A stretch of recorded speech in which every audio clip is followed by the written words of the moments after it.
and go. Yep, got it. Hey, lovely people out there. This is your girl, Kai by Love. How you doing? Bam Fest 2021. What? We had some technical difficulties, but we here, we started. And I have my fabulous friend all the way from Johannesburg, South Africa with us, Napo Mashiani. Napo, tell the people you said, hey. Hey, Dumelang. Hola. Hi, everyone. It is so good to see you, Popo. It's so good to see you, Kaya. And you know South Africa misses you, right? Like Johannesburg, Soweto misses you. So I'm just doing a disclaimer before we get into hectic, heavy stuff. Even Kwakwa misses you. So I needed to say that. Hey, Kaya love. They miss my bum running around. Oh, baby girl. They are missing ATM, African Trade Max. Yeah. Me, flirting with all the boys in the marketplace. Okay, we will not indulge on that. But hey, from Basotho man to Venda man to Chitsonga man to Xhosa man and the Zulu man. All the men. All them brothers who love the cliffs and the hills and the mountains. Hey, now I do got some mountains. I will say that. I don't know. This is bad. My bum is past hills. It is definitely in the mountain range. Well, you know, you're not alone, Choma. Like, you know, hey, it's genetic. We have to deal with it, right? You can't be just like an African and there isn't something to grab and to hold. And where's the fun in that? Some meat on my bones. Babes, if you were here in the middle of begging time in Africa, you would be the richest woman in the world. I'm okay with that. I am definitely okay with that. So this is Bam Fest 2021, and we are so excited. This kicks off our 4 weekends of international engagement. And one of the things we wanna say is so Bam Fest first stands for Black Arts Movement Business District, the festival, right? And we wanna acknowledge the interconnectedness of Black folks in this world, right? And so we can do things in isolation and we can do things by ourselves in our silos. But what we know is our power, our real power, happens when we all come together, right? And so this year's festival, we decided to go deeper with our international work instead of so broad. But we have US folks represented, South African folks represented, and of course, we got folks in Nigeria represented, right? Hey, baby girl. Yes, we got to do this thing. Yes, yes, indeed. And our theme this year is Black to Love, because we getting Black to love. Like when I was thinking about the theme for this part of the festival, one of the things I was thinking about, Popo, was what happens as we move beyond oppression, right? Like where is the sweetness? Where is the love? Where is the beauty beyond the fight, right? Yeah. And like the fight is okay, but we want to, our lives can't continue to be fights, right? What we leave for our children can't just be fight. Like, what about the other part? And that's what true. we mean.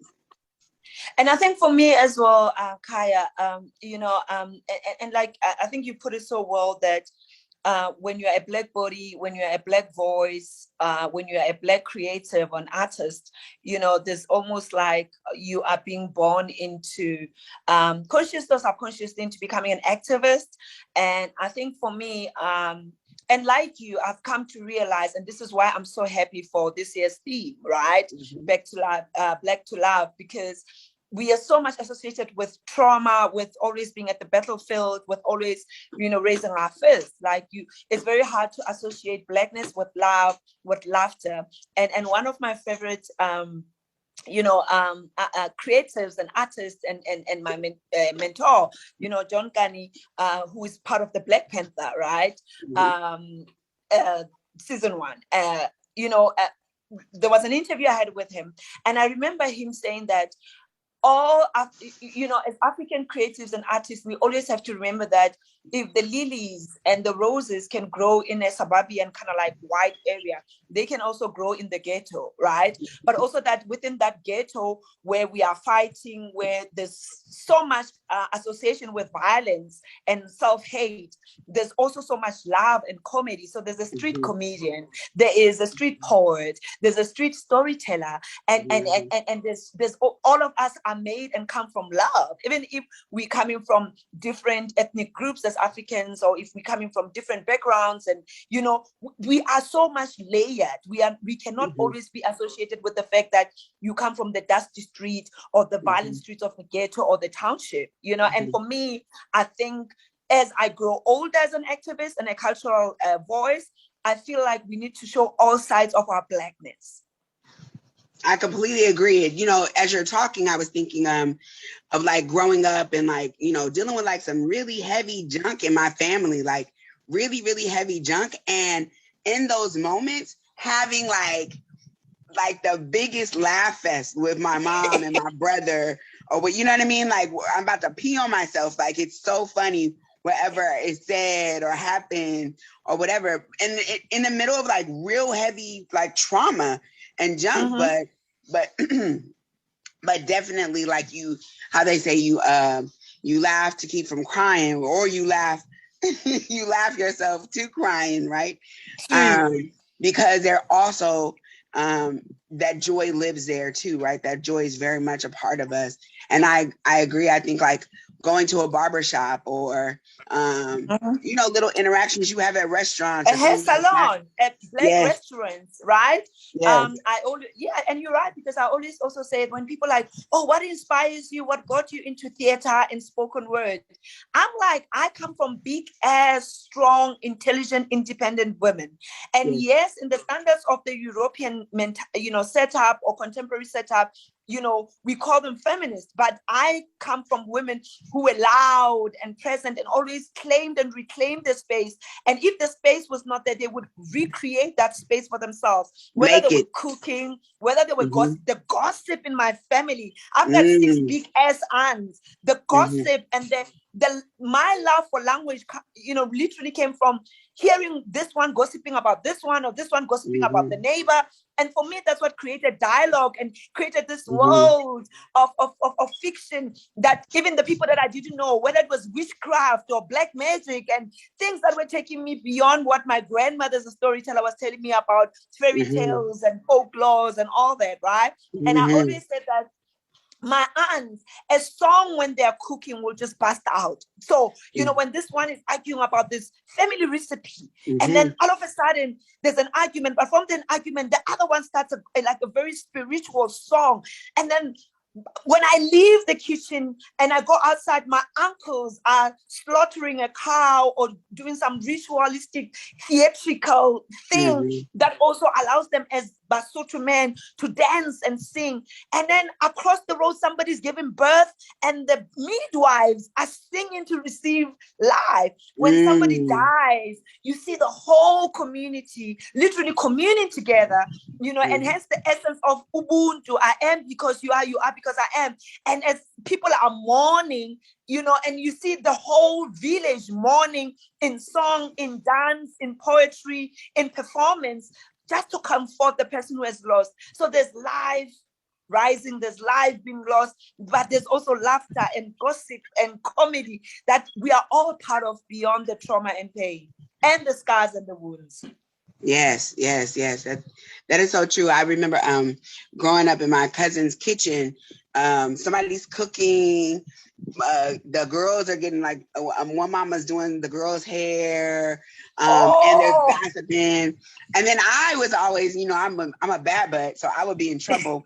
And in my family, we called them a round table discussion. So like even my image in that kitchen is how many times I had to sit at the table and I was a topic of, Karishi, why are you chasing after these boys? Karishi, what are you doing this for? Karishi, and all the women literally gathering for me to fuss at me to get me like on track, right? So I think all of those are so rich and so necessary and so much a part of our story, and definitely feed and continue to fuel like the work I create. I know the work you create and why it's so necessary. So and the kind of work that we write, the kind of words when we breathe life into these words, which is going to be one of the first poems I'm going to recite, right? Yes. All right, so you want to, so let's take turns. We got like a couple of pieces of each. So you want to go first and then we'll just trade off, okay? Yes, taking off our conversation. So I'm going to read this sad songs for my girlfriends. Sad love, right? So this poem is called I'm Every Woman. And I think it just speaks to what we've been talking about. It says, I'm every woman who has ever lived. I'm every daughter born from a girl. I'm every song that the sun dances to. I'm every wind that touches your face. I'm every beat, every sound, every rhythm my grandmother speaks of. I'm every poem born. I am the pride in my mother's eyes. I'm every dream, every step, every story untold. I am rain tears, the melody of pain. And only that in you, which is in me, can know what I am saying. And only that in you, which exists in me, can know what I feel. And only that in you, held in my mind, can change what I am. And only that which is in you that fears the most can stop the dreams in me. Only that in you which love in sadness can teach my soul to smile. And only that in you which awakens me can fully be you. Because I'm every dream, every step, every story untold. I am rain tears, the melody of love. Yes. Oh, I love the music. You know, I'm a huge fan of music, and I love that I can hear the music in your poetry. I know you always want to be singing, but it's like so musical. That's your old. And you know, I'm vocally wounded, right? I can't even hold a note, Choma. Vocally challenged. You're so silly. Vocally challenged. But you got, you know, Africans, we've got the rhythm. Yeah. I love it. Okay, so thank you for that. So I'm gonna do my piece, my firecracker. And you remember when you did that in South Africa? We went to Grahamstown. Oh my God. And also you did it at the historic Market Theatre. The historic theatre at the Market Theatre, my word. I did. And I did, I think the first time I did Firecracker was when we came out there for Colors of the Diaspora. And we performed that night at, this is like one of my like true God moments, like a moment, like I've had several moments, most of them in South Africa, where I'm like, God exists. Whoever thinks there is no God, like no. He like, exists. You're right. Right. Him, they, them exist. Listen, and it was in South Africa that I had a lot of those experiences, and one of them was with Colors of the Diaspora, and we were at number 4 prison. What is oh my Constitution word, the Constitution Hill. Yeah, the biggest court in South Africa, where Nelson Mandela had been, Winnie Mandela had been, Muhammad Gandhi had been. And I remember we were one of the first poetry sessions that happened there. That's when I knew that project was meant to be. I remember it, the lighting, everything. I still have some images on my Facebook page. Yeah, the biggest Constitution court in South Africa is there. I always think about Noni. Oh my God. When Noni and Flo, and I think it was somebody else, performed her her what do you call it? I am not an American. I was like, oh my God. Oh God. What is this? It's bananas. Madness. Yes, it was so crazy. So that was the first time I think I performed it there. So here's Firecracker. I am a firecracker, always running, jumping, stomping in the mud. I carry lightning rods in the palm of my hands and earthquakes between my toes. I am too much for most people, but never enough for me. I haven't the time to be quiet. I'm the crackle of flames that pops around and gets into everyone's business. I want to shout in bus stations and sing down sleeping streets. I pick red shirts over pink sweaters. I prefer wrestling and crossing my legs. Don't know how to sit still. There is movement in my blood. I want to write songs about freedom and dance on rooftops across the world.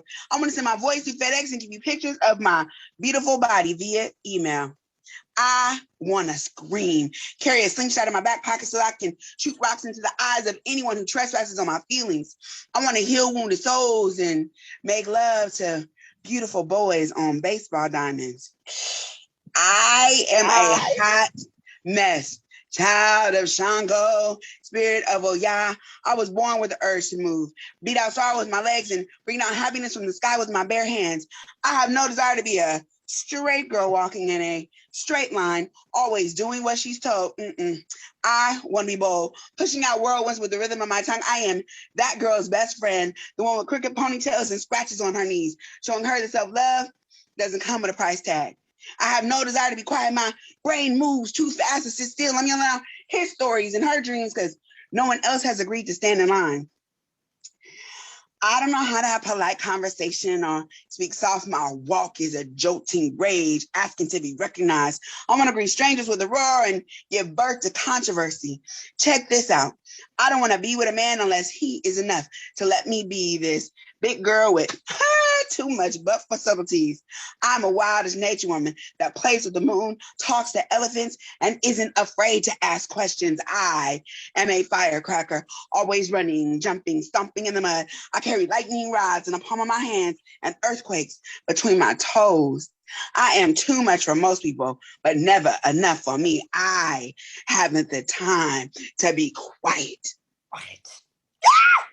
I remember those lines. I might be too much for most people. Oh, and I live by those words. And I want to find out from you as a fellow writer and creative who has brought so much, parts of me back to myself.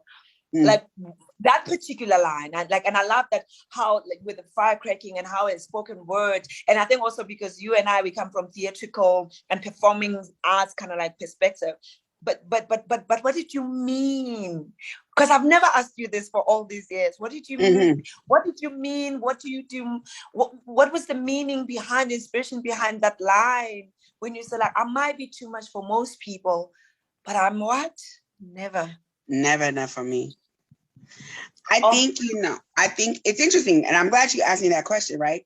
I don't know if I've ever really talked about it. And one of the things I get frustrated with art is I feel like we put so much time and energy and all the things and thinking and then we give it and then you're like, did they get it? Did they understand that or whatever? So I really appreciate you asking me that. And I think one of the themes in my work is the play between the idea of being too much versus not enough, right? And what makes you too much. And especially being a big Black woman, a big Black girl, then a big Black woman, constantly receiving messages that who I am and how I am is too much. And then I started to connect the dots that it was beyond my body, that I'm too loud. I remember when I was younger, them calling me bag lady, and I always had too much junk. And the kids would be like, "Oh, you're too smart." I remember going to a regular class one time and answering questions, and they were like, "Oh, you answer too much. You talk too much. You do everything was too much. My energy was too much. I liked boys too much. Everything it wasn't." At first, I thought it was just about being fat, and then I realized it really was. It's beyond. It's yes, right. And I also realized too, Popo, that Like I'm an Aries with an Aries moon and a Sagittarius rising. I'm a triple fire sign. Like I'm a child Dude, of you're time. like me and I'm a Sagittarius. So you've got two double fire signs. Well, I'm a double Sag, so you are fire with fire, right? I'm fire, fire, fire. I'm 3 fires. Me too. See, it's too much. Like, I'm like, what, how could you, I wish I would have known this when I was a kid, right? Like, how could you expect me to contain? It's unrealistic. Like, there's no way that I was not going to be too much. And I remember my friend one time said, she looked at me, she said, Kyrishi, that's why you're fat. She was like, if you weren't fat, you wouldn't be like held down to the earth. You would just be moving around. She was literally like, my weight was an anchor because I had so much energy, right? And so that's what that line is like, so many people have commentary on how much of me exists and how I should change and quiet and lessen. But what feeds me is a lot. Like, I wouldn't be functioning in myself, in my being, in my wholeness, if I squash that. And so that's where that line is coming from. It's like appreciating, like, nah, if I'm talking about my essence is more. My essence is fire. My essence is a lot. My essence is like, yes. Yes. But even within the symbolic of fire, like and also we always have this notion that astrology only existed or came with the Western world, but it's very intertwined with the stars. And as Africans, we are part of earth, water, and fire, right? And I think all my life I've also tried to understand that kind of symbolism in our being, just like how our last names as Africans are associated with like totems, like animals, right? You are either of a crocodile clan, or you are a lion clan or elephant clan. Either you live within water, whether you live within the open landscape, whether you are nomadic, whether you're very possessive, whether you're intelligent, whether you've got a good memory like an elephant. And I can go on and on. Like, I'm of a crocodile clan. So I know that even as a fire sign, my power comes from water. So and I can't swim to save my life, right? I grew up by the mountains. But there's something about the horizon and the sunset across an open kind of like ocean, right? So I always knew that, and something again about the fire is that you blaze, you burn to cleanse and rebirth yourself. So there's a huge element of being a fire being, right? That brings to it, right? And but also I like how, and for the first time I'm thinking about it, that how as Black girls we are raised to be, not only are you asked to close your legs, but also you are asked to shut your mouth.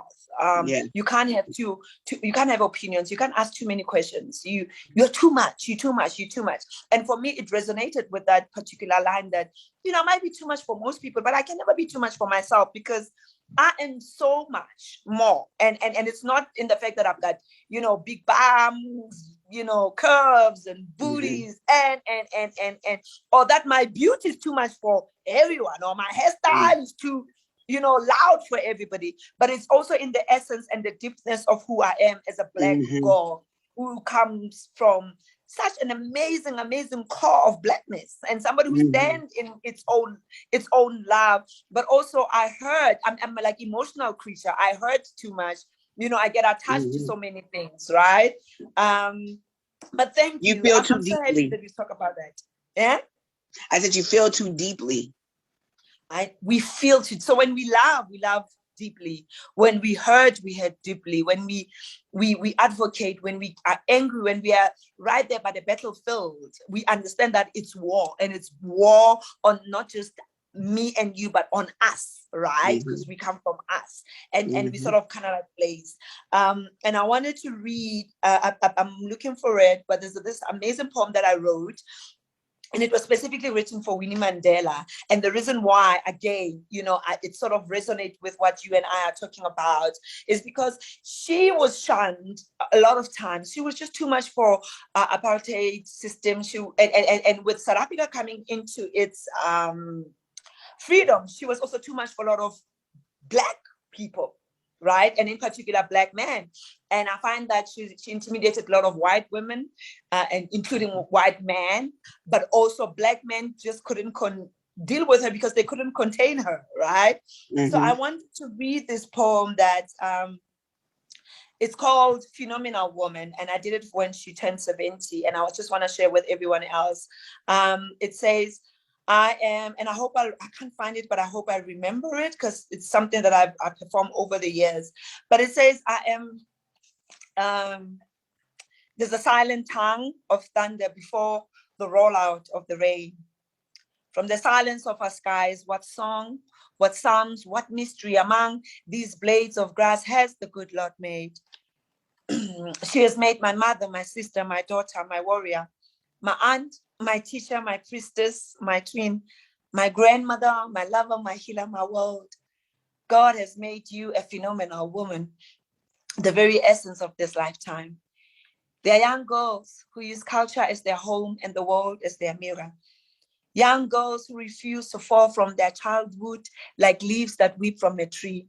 Their hungry throats wait for pure milk from the breasts of earth.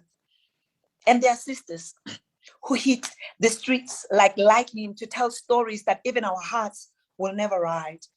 They put on their shoes, embrace their crowns, walk to survive the journey. And their mothers who stand like history on our lips and raise their fists to plate our pain to hide the shame. And there are also grandmothers who stand like history on our lips to tell our mind and undress it in the face of love. Grandmothers who remind us that our mouths are beautiful flowers that will never close. But also there are women in this world who know our pain can reclaim our scars so that we can heal. Because there is a silent tongue of thunder before the rollout of the rain. From the silence of our tongue, what songs, what mystery among these blades of grass has the good Lord made? She has made my mother, my sister, my daughter, my warrior, my aunt, my teacher, my priestess, my twin, my grandmother, my lover, my healer, my world. God has made us phenomenal beings, the very essence of this lifetime. Because you are my mother, my sister, my daughter, my warrior, my aunt, my teacher, my priestess, my twin, my grandmother, my lover, my healer, my world. God has made you and me phenomenal beings, the very essence of this lifetime. Yes, Popo. Yes, yes, yes. I love that. And I love that Winnie Winnie Mandela inspired it. What it makes me think of, like, I mean, I had so many thoughts as you were reading. But one of the things that came up for me is like and this is why it's important, I think, for us to tell our stories as Black women, because there's a way that this world asks us consistently to save them, right? Ooh. Like not only do we give birth to the world, right? We create you. Yeah. And we're constantly things are built on our backs, literally, right? On our bodies. Even when you were talking about like close your legs and all those, and I was thinking like all the transgressions and like you want it and you want to violate it and you want to control it, right? Like just all the different contradictory messages and things that are given to us, but also weaponized against us, right? And we're constantly asked to save the world and save people and then save our families, and then criticize in the ways that we do it. And just how unfair that is, that I have to be your savior and your sacrifice, like at the same time. Ooh. Right? I have to be your savior and your sacrifice. Oh my God. Oh my God. And you're right, Kaya. Like I'm doing a one-woman show now called My Vagina Was Not Buried With Him. And after you've performed your piece, I'm going to perform a snippet from it, just talking about what you're talking about. But what I love about our conversation now is that we realize that as Black women across the world, we're not different. Like the kind of dynamics and layers of censorship, of control, of structural, systematic mutilation that we go through is the same. Mm-hmm. Yeah, yeah. And it's physical, it's emotional. There's it's around our voice, it's around our thoughts, it's around how and spirituality. Mm-hmm. I think about like how many women and you know, there's a big movement to reclaim like breastfeeding, but I think about how many Black women had to be and I don't know if this was the same in South Africa, but how many Black women were forced to be nursemaids for white families, right? Where our milk was used to sustain them, but then we don't breastfeed, right? Yes, we would leave our kids.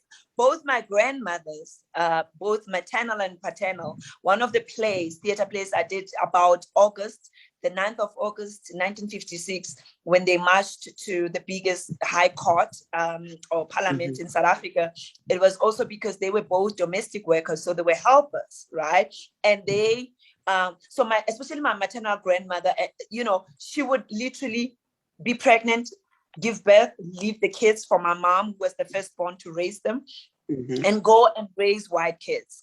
And my paternal grandmother, who would always go home, but was in a military camp for white kids.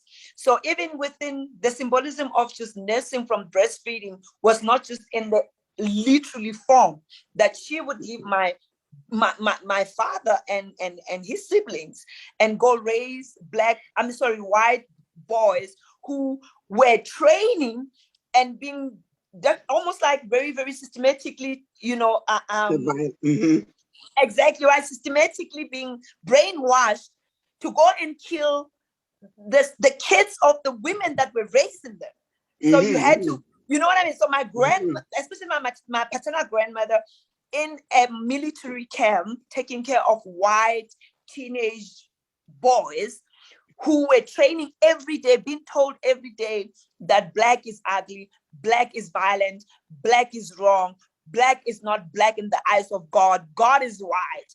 And you need to make sure that this land that you've stolen from them stays within us as white people. So every day my grandmother will cook, clean, wipe, and do everything for those white boys who, when after 3 years they graduate from a military camp, they will be the same boys who are going to torture our grandparents, you know, our fathers, our parents, right? And literally stripping them of their power, of their existence within the community and the land that is of their forefathers. Yeah, Popo, it's crazy. And so that's what your piece brings up for me. It's like all of that is in our psychology, right? And when we're talking about like healing and when we talk about that sweetness and what's on the other side, it's like genetic memory is real. Like all that shit that you're talking about, that we're talking about, that our mothers and grandmothers who sacrificed so that we could be the women we are today, right? Who have taken hits and violations and things that we might not ever even know, just so that we could have this voice and be able to tell these stories today, right? That all of that they lived through, it still exists in our blood. And what is our due diligence to like interrupt those scripts, to identify them, to get them out, to really heal, so that when we're offering the daughters that come after us, nieces and cousins and things, that those girls, the world that they inherit and the bodies that they inherit, the voices that they inherit are very different because of it. So, all right, so I'm gonna do my second piece. It's called, I premiered this in South Africa too at the Market Theater. This is called A Fat Girl's Blues. Ooh, baby girl. So yours was in honor of Winnie Mandela. One of my favorite ancestors is Billie Holiday.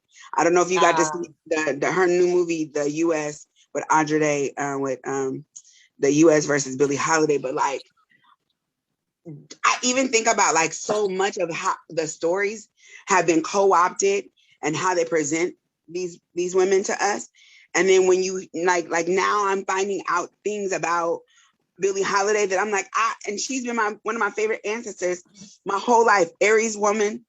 And I'm seeing a whole different side of her now because of the stories that are being told. So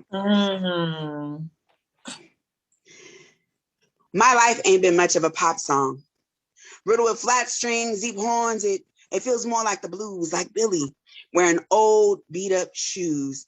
Escapism, just the right prescription for little girls who've been abused. So she runs, drowns her afflictions in whatever vice kills memory. See, she doesn't want to have to think, just drinks and pours her sorrows into that little white horse, and she rides away.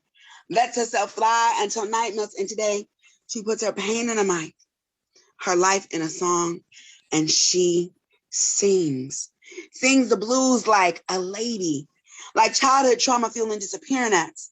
Maybe that's why she acts like a track star, running away from herself so fast she's left track marks on her soul. And while neatly plays gardenia's mask, decade old hurt, her arms speak of the place that unhappy women go.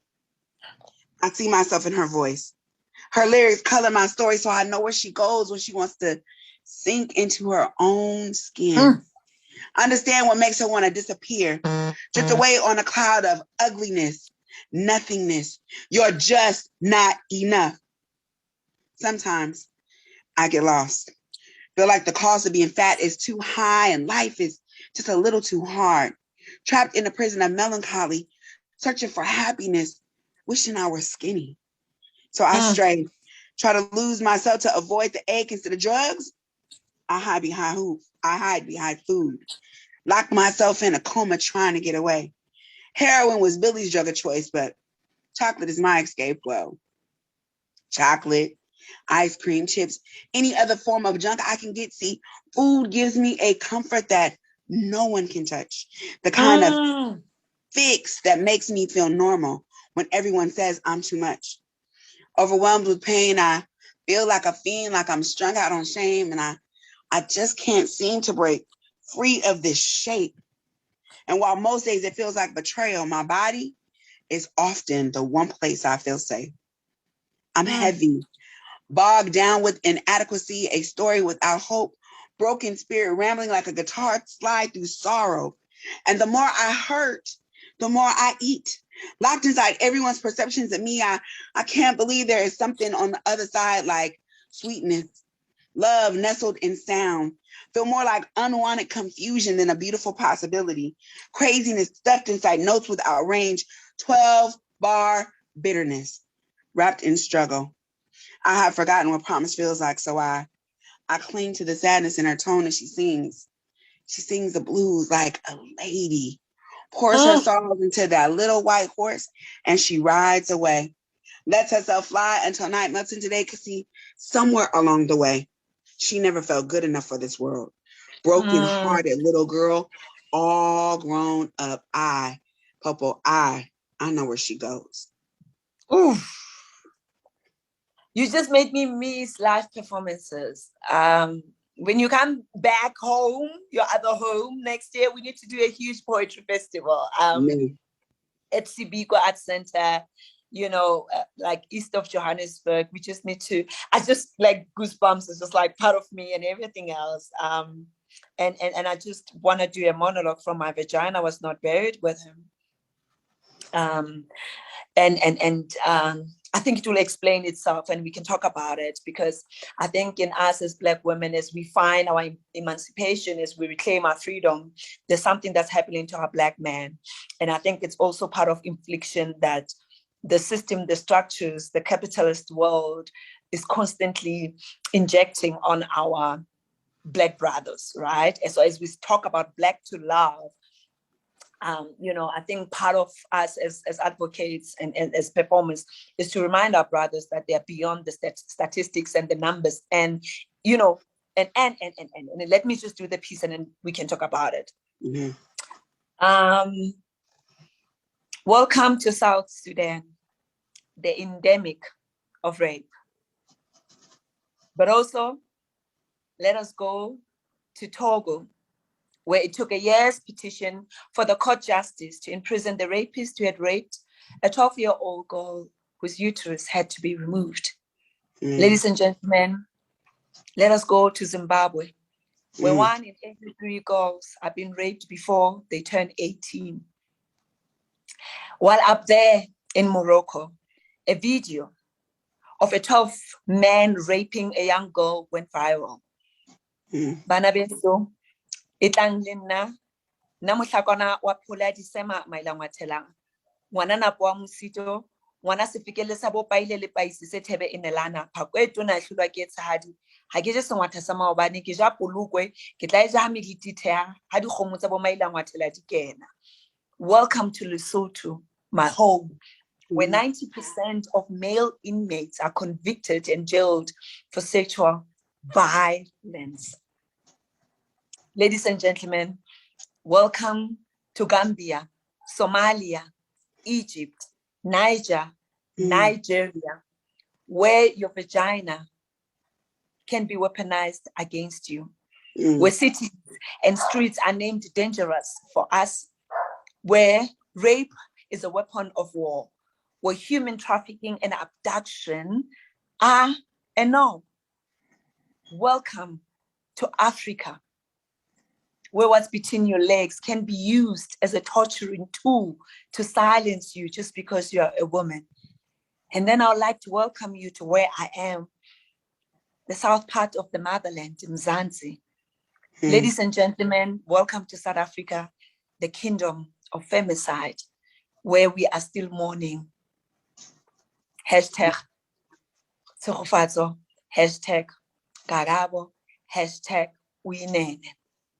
The question is, am I next? So this is just an abstract from the play that I'm doing about, and I think also I'm reflecting on what we're talking about, like how there's something that's between a woman's legs that, you know, it's yours by birthright, but you don't have control over. So when wars are created within our continent, it's what's between your legs that needs to be violated. And I think something about what you were saying about we give birth, so we've been glorified as Mbogoto, the rocks, the nurturing, the motherlands, and. But at the same time, this entry point to the universe and the world is also what can be used as a weapon to silence you, as a weapon of war, as a violation, as a sacrifice. And I think when you said to me, you know, you're glorifying me, you're honoring me, but also the very same thing you're glorifying and honoring, you're also asking it to be sacrificed. And when you look at apartheid, when you look at slavery, one thing that Black woman has become part of our DNA in terms of our trauma has been the fact that our bodies have to be violated in such a way that it affects our men, so that our men themselves don't know how to handle and honor the essence of who we are. So they continue the violence and the mental, psychological breakdown and physical breakdown. And I find that I'm in a country where femicide is one of the top things. I in the past years, coming into our freedom, one of the biggest challenges South Africa has faced is femicide. And these are women who die in the hands of men that they know, or brothers that, they're associated with, let alone the whole continent. There's huge statistics from Namibia to Nigeria.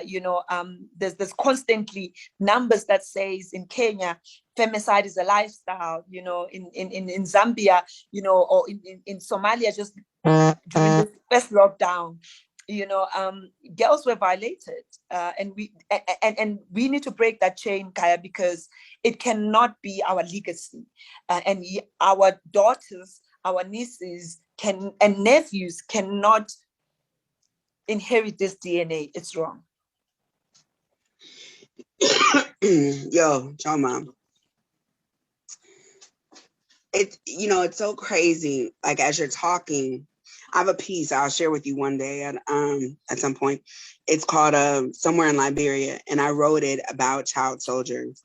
And I talked about the complication, right? And how the boy is jacked up as a soldier, and how they're violating the girls, and how the mother loses her kids, and just the very tragic cycle that goes into that, and how there's victims on every end of it, right? Um, and so I was thinking about that when you were talking, but also like, I don't know if you know the story of the elephants. So years ago, there were like articles in the papers here talking about how elephants, because of the ivory trade, right? So elephants are unique like humans in that they're socialized beings, right? So like a lizard. And they're very matriarchal, because it's the matriarchy that leads. Yes, yes, yes. But like a lizard, like a mama lizard can hatch some eggs and never see those lizards again. And those lizards contain everything they need to be lizards in their DNA, right? But elephants, like us, have to be taught what it means to be an elephant, right? And they were saying that because of the ivory trade, like a lot of the older the bulls were being killed.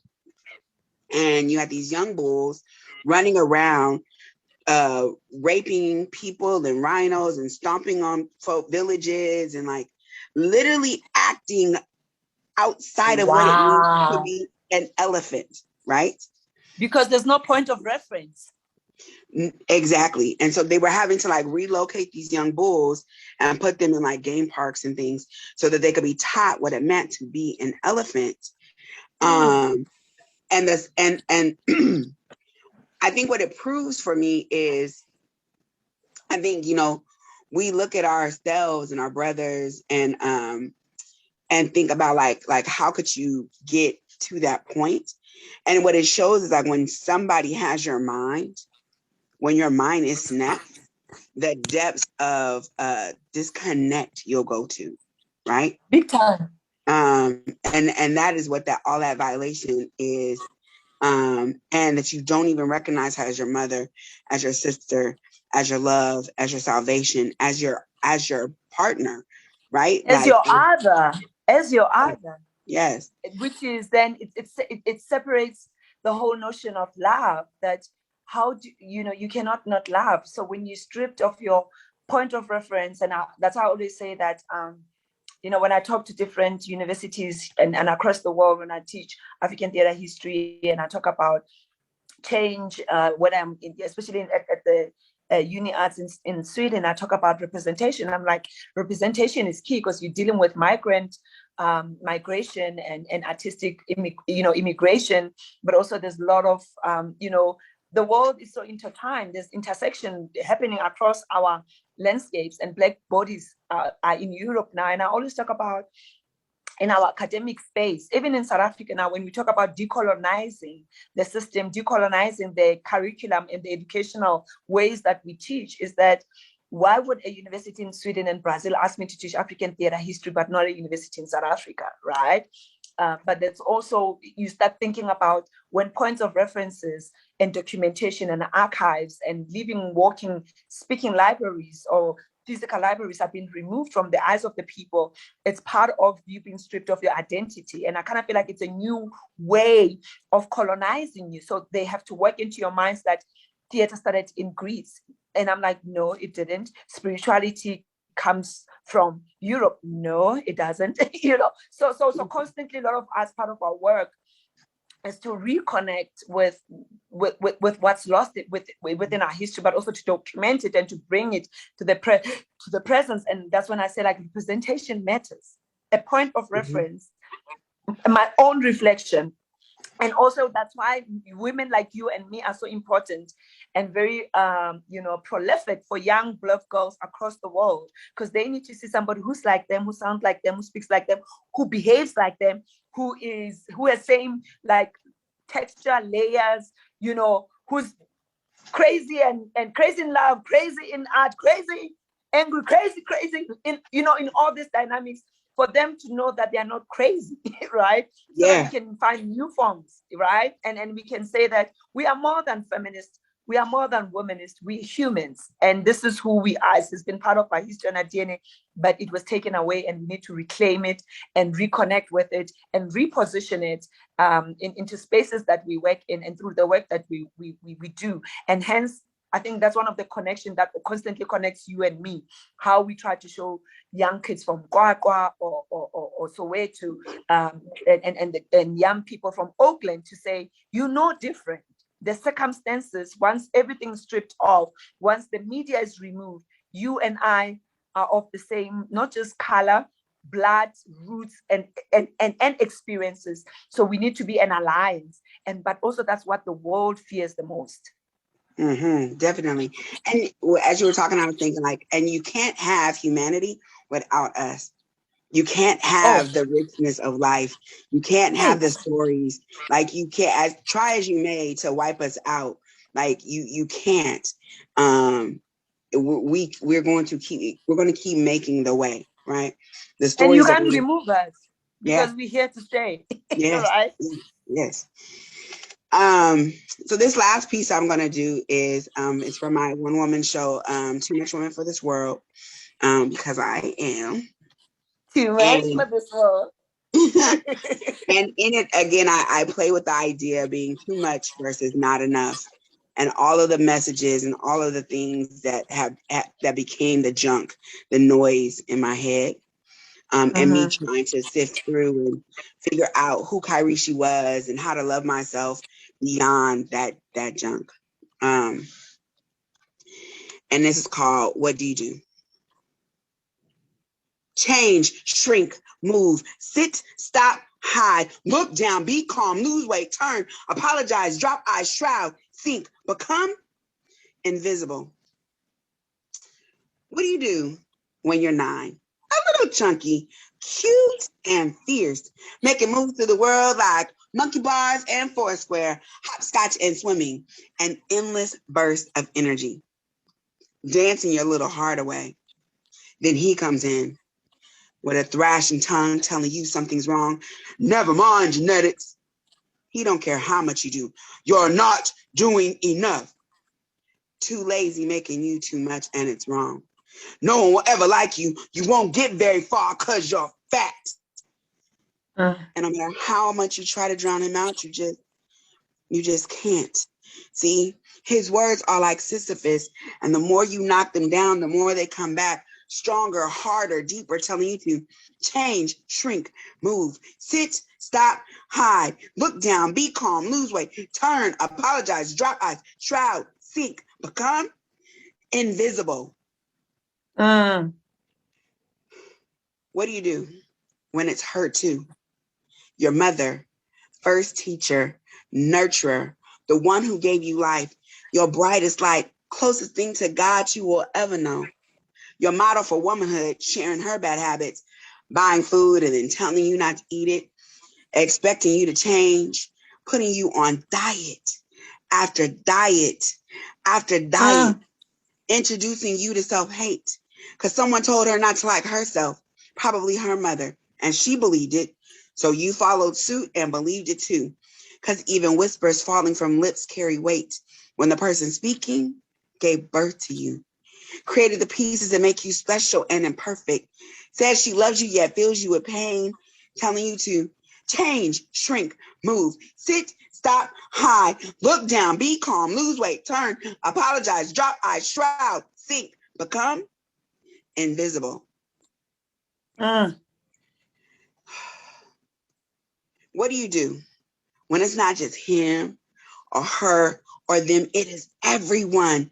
Everywhere you go, people you don't even know, reacting to your body like it's an anomaly or a joke, act like you're invisible, dismiss you, disregard your emotions, because that way it's easier for them to poke fun at you, highlighting your flaws while hiding their own, walking insecurities, treating you like your size is sin or weakness, trying to make you feel as small as they do.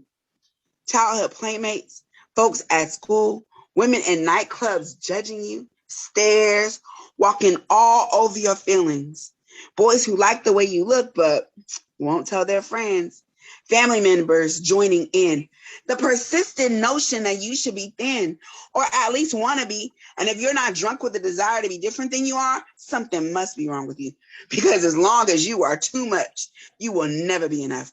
When every picture, message, person is telling you to change, shrink, move, sit, stop, hide, book down, be calm, lose weight, turn, apologize, drop, ice, shroud, sink, become invisible.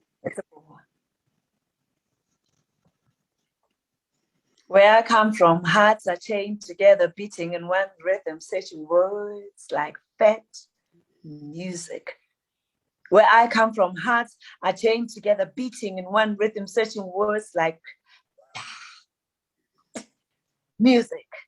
So this is for fat girls who hold the sun entwined in their arms, carrying people's names in their curves, laughing hard when the wind sings are fierce. Their beauty conceive of madness, sunset shakes, mouth full, bodies living through lessons. The winter of their summer outshades their comfort.